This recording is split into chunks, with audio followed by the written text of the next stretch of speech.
आज इस वीडियो में हम बात करेंगे वित्त मंत्री निर्मला सीतारमण की। जी हां, जिनके खिलाफ कोर्ट ने एफआईआर के आदेश दिए हैं और जिसके बाद राज्यों के चुनाव में इलेक्टोरल बॉन्ड अब एक बार फिर बड़ा मुद्दा बन सकता है। मोदी सरकार से सवाल पूछे जा सकते हैं और खास तौर पे महाराष्ट्र चुनाव में इसका क्या असर होगा और इस पे बात करेंगे। लेकिन वित्त मंत्री को लेकर कोर्ट ने आखिर ऐसा आदेश क्यों दिया है? दरअसल केंद्रीय वित्त मंत्री निर्मला सीतारमण के खिलाफ कोर्ट ने चुनावी बॉन्ड के जरिए कथित जबरन वसूली के मामले में एफआईआर दर्ज करने का आदेश दिया है और ये आदेश बेंगलुरु की पीपुल्स रिप्रेजेंटेटिव कोर्ट ने दिया है। जन अधिकार संघर्ष परिषद के सह अध्यक्ष आदर्श अय्यर ने बेंगलुरु की अदालत में शिकायत दर्ज की थी और केंद्रीय मंत्री निर्मला सीतारमण के खिलाफ कार्रवाई करने का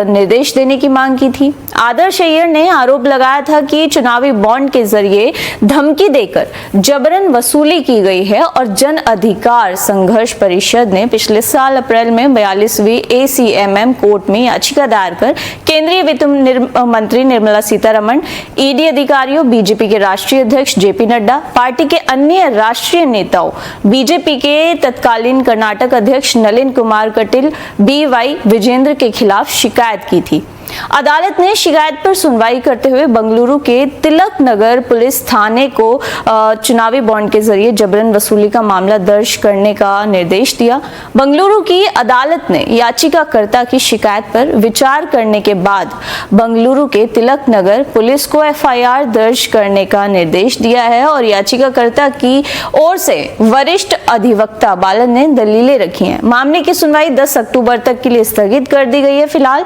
बता दें कि केंद्र सरकार ने 2018 में चुनावी बॉन्ड योजना शुरू की थी और इस योजना के तहत सरकार राजनीतिक दलों को मिलने वाले चंदे में नगद दान को खत्म करना था ताकि राजनीतिक फंडिंग में पारदर्शिता बनी रहे और इसके बाद SBI के चुनावी बॉन्ड के जरिए लोग राजनीतिक दलों को चंदा दे सकते हैं, लेकिन इसका खुलासा नहीं किया गया। पिछले साल विपक्षी दलों के आरोपों और इसके खिलाफ तमाम याचिकाओं के बाद सुप्रीम कोर्ट ने इसे रद्द कर दिया था